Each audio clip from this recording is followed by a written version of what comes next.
30 days. Cold water. Every morning. I'm not going to tell you it was easy.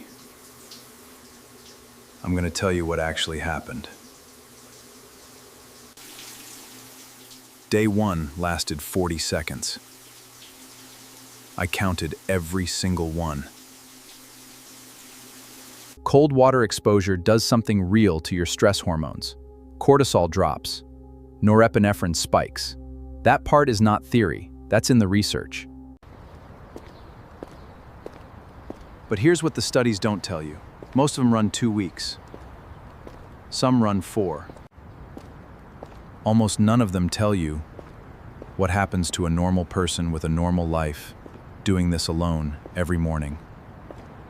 2 minutes. Cold only. No contrast shower. No ice bath setup. Just the tap, turned all the way down, every day for 30 days.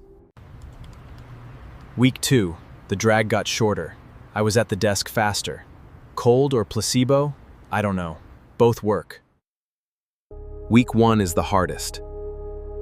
By day 30, your body stops fighting it. That's adaptation, not toughness. My mornings got quieter. Phone stayed down. One hard decision at 6 a.m. That mattered more than I expected.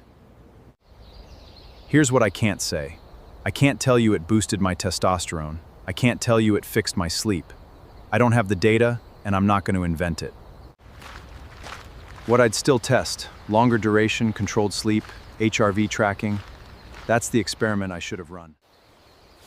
If you've tried it, drop what you actually noticed in the comments. Not what you read, what you felt. That's more useful to me than most studies.